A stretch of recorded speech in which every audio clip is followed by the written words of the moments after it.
Mesdames, Mesdemoiselles et Messieurs, je suis Fanet Metellus, masterant en leadership organisationnel et management dans le cadre du cours d'éthique dispensé par le professeur Dr. Anderson Descollines. Je vais répondre à trois questions.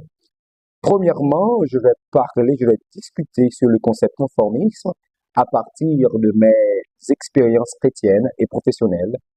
Deuxièmement, je vais clarifier ma compréhension du sens de la gestion du corps et je vais dire également pourquoi cette notion revêt une importance éthique capitale.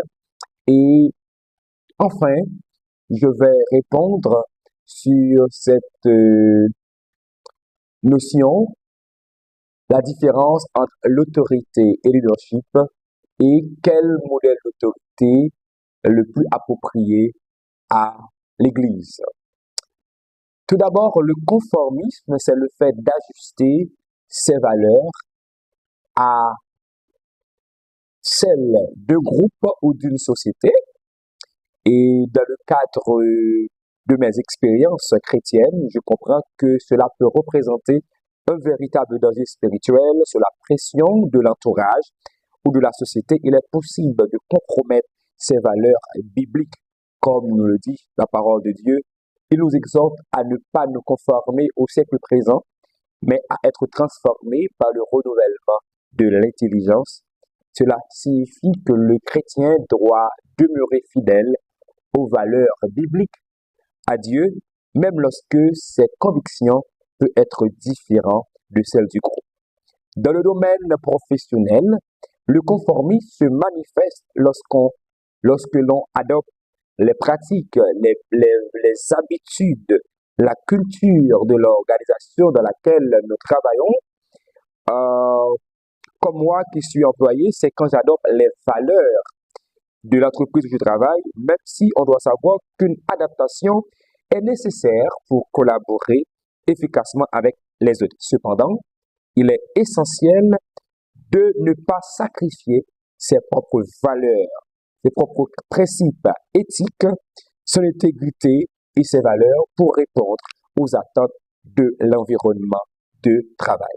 Deuxièmement, je vais clarifier ma compréhension sur le concept de la gestion du corps et je vais dire également pourquoi cette notion revêt une importance éthique capitale.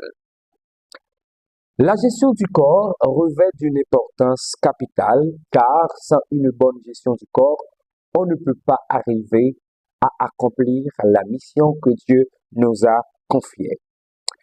Le corps est l'instrument par lequel nous servons Dieu. Nous travaillons pour lui, nous l'adorons et nous accomplissons également notre appel. C'est pourquoi le corps doit être entretenu avec respect. Tout d'abord, la Bible enseigne que le corps est le temple du Saint-Esprit. Donc, si le corps est le temple du Saint-Esprit, il est important de bien le gérer car il ne nous appartient pas, il appartient à Dieu.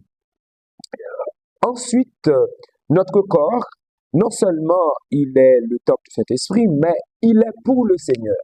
Donc, s'il est pour le Seigneur, il appartient à Dieu.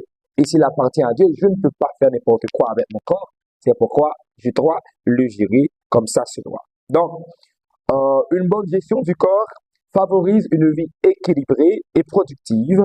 Lorsque nous prenons soin de notre corps, de notre santé physique, mentale et spirituelle, nous disposons beaucoup plus d'énergie pour servir Dieu. Et enfin, je vais faire la différence entre le leadership et l'autorité.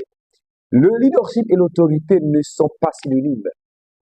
Le leadership vise d'abord l'influence. Pourtant, l'autorité, quant à elle, est le pouvoir légitime que quelqu'un a pour prendre des décisions et de donner des directives à des personnes afin de veiller à leur application.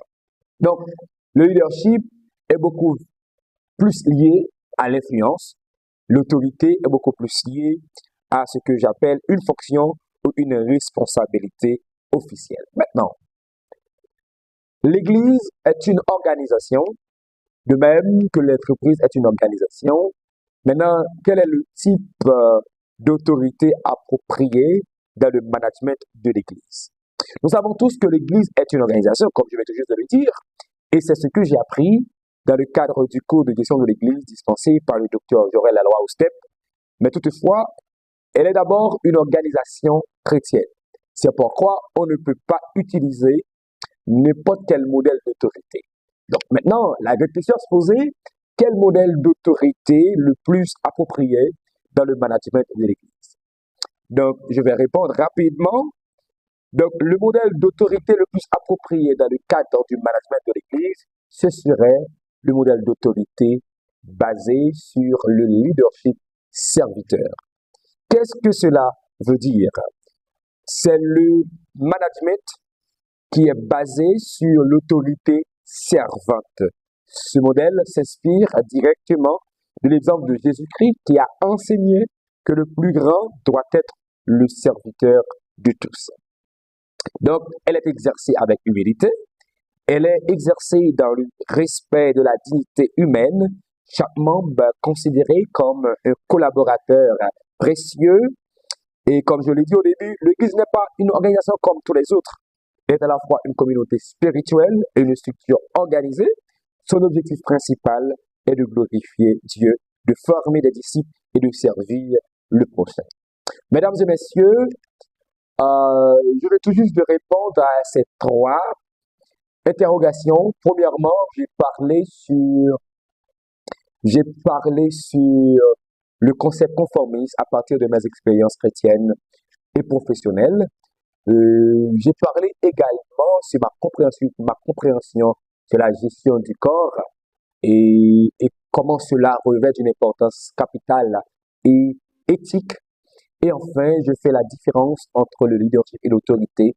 Et j'ai parlé également sur le type d'autorité, modèle d'autorité que nous devons utiliser pour l'Église. Merci beaucoup. À la prochaine.